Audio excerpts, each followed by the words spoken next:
అందరికీ నమస్తే. నేను మీ జోష్నా దిలీప్. జోడీ కిచెన్స్ గార్డెన్ ఛానల్‌కి స్వాగతం. ఈ కూరగాయ ఎక్కడైనా కనిపిస్తే ఖచ్చితంగా కొనేయండి. అదే ఆ కాకరకాయ. దీన్నే బుడ కాకరకాయ, అయితే ఆకాకర, అయితే బొంత కాకర అని కూడా అంటారు. దీనిలో చాలా న్యూట్రిషన్ వాల్యూస్ ఉంటాయి. అండ్ ఇది సీజనల్ వెజిటేబుల్ కింద కూడా చెప్పుకోవచ్చు. ఈ ఆకాకరకాయ మాత్రం చేదు ఉండదు. ఎంతో రుచిగాను, కమ్మగాను ఉంటుంది. ఇది కేవలం వర్షాకాలం నుంచి చలికాలం మధ్యలో మాత్రమే దొరుకుతుంది. దీనిని ఏ విధంగా కోసుకోవాలంటే ముందుగా ఆ కాకరకాయని శుభ్రం చేసుకోవాలి. శుభ్రం చేసుకున్న తర్వాత పై భాగం కింద భాగం కట్ చేసుకొని చిన్న చిన్న ముక్కలుగా కట్ చేసుకుంటే సరిపోతుంది. దీన్ని ఏ విధంగానూ పీల్ చేయాల్సిన అవసరం లేదు. ముందుగా మసాలా తయారీ. ఒక కడాయిలో కొద్దిగా నూనె వేశాక పచ్చి కొబ్బరిని చిన్న ముక్కలుగా కట్ చేసి కాసేపు వేయించుకోవాలి. ఇక్కడ టిప్ నెంబర్ 1 అండి. కొబ్బరి వేయించి కూర వండుకోవటం వల్ల దగ్గు రాదని అంటారు. అండ్ కమ్మగా కూడా ఉంటుంది. కొద్దిగా వేగిన కొబ్బరిలో 2 స్పూన్ల ధనియాలు, 1 స్పూను జీలకర్ర వేసి వేగాక చల్లారనివ్వాలి. ఇలా చల్లారిన దానిలో కొద్దిగా వెల్లుల్లి రెబ్బలను కూడా వేసుకొని కొద్ది కొద్దిగా నీళ్లు పోసుకుంటూ మెత్తని పేస్ట్ కింద పట్టుకొని పక్కన పెట్టుకోవాలి.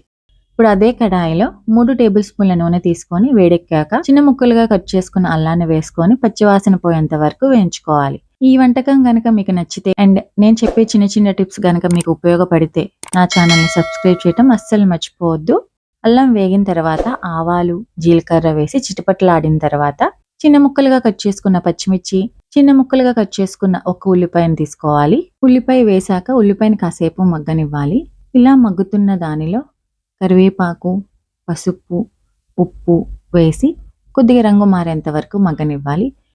ఇలా మగ్గిన దానిలో కట్ చేసిన ఆ కాకరకాయ ముక్కలు వేసి బాగా కలిపి కొద్దిగా వాటర్ అనేది యాడ్ చేసుకోవాలి.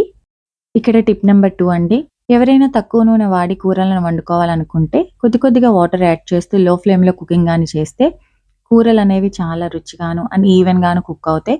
ఆయిల్ అనేది ఎక్కువ పట్టదు. నీరు వేసిన తర్వాత మూత పెట్టుకొని కాసేపు మగ్గనివ్వాలి. ఇలా మగ్గిన దానిలో మనం ముందుగా పట్టిన కొబ్బరి మసాలా పేస్ట్‌ని వేసుకోవాలి. కొద్దిగా నీళ్లు అదే గిన్నెలో వేసి ఆ నీటిని కూడా వేసుకోవాలి. ఈ విధంగా నీళ్లు వేసిన తర్వాత కొబ్బరి మసాలా అంతా ముక్కలకు పట్టేంత వరకు బాగా కలుపుకోవాలి. బాగా కలుపుకున్న తర్వాత మూత పెట్టుకొని 10-15 నిమిషాల పాటు మగ్గించుకుంటే సరిపోతుంది. సన్నని సెగపై మాత్రమే మగ్గించుకోండి. లేదంటే అడుగంటే అవకాశం ఎక్కువ ఉంటుంది. అండ్ మధ్య మధ్యలో కలుపుకుంటా కూడా ఉండండి. కాసేపు మగ్గిన తర్వాత ముక్క అనేది ఉడికిందా లేదా చెక్ చేసుకోండి. ఒకవేళ గనక ఉడకకపోతే కొద్దిగా నీరు అనేది యాడ్ చేసుకొని మళ్ళీ కాసేపు మగ్గించుకుంటే సరిపోతుంది. చివరిగా కొత్తిమీర అండ్ కొద్దిగా కారం యాడ్ చేసుకొని 5 నిమిషాల పాటు మగ్గించుకుంటే ఎంతో రుచికరమైన ఆకాకరకాయ కూర అనేది రెడీ అయిపోయినట్టే. ఇది ఎంతో కమ్మగాను అండ్ కారం తక్కువగాను ఉంటుంది. ఎంతో కమ్మనైన ఈ ఆకాకరకాయ కూర అనేది సాంబార్ రైస్‌కి, రసం రైస్‌కి ది బెస్ట్ కాంబినేషన్ అండి. ఈ రెసిపీ మీకు నచ్చిందా? నచ్చితే కనుక ఖచ్చితంగా ట్రై చేయండి. ట్రై చేసి మీ ఫీడ్‌బ్యాక్‌ని కామెంట్ ద్వారా తెలియజేయండి. సీజనల్ ఫ్రూట్స్ కానీ, సీజనల్ వెజిటబుల్స్ కానీ మన ఆరోగ్యానికి ఎంతో మంచిదంటారు కదా! అయితే ఈ రెసిపీని ఖచ్చితంగా ట్రై చేయండి. ట్రై చేసి మీ ఫీడ్‌బ్యాక్‌ని కామెంట్ ద్వారా తెలపడం అస్సలు మర్చిపోవద్దు. ఎవరైతే నా ఛానల్‌ని సబ్స్క్రైబ్ చేసుకోకుండా చూస్తున్నారో దయచేసి నా ఛానల్‌ని సబ్స్క్రైబ్ చేసుకోండి. మళ్ళీ మరో కొత్త వంటకంతో మళ్ళీ కలుద్దాం. అంతవరకు సెలవు. నమస్కారం.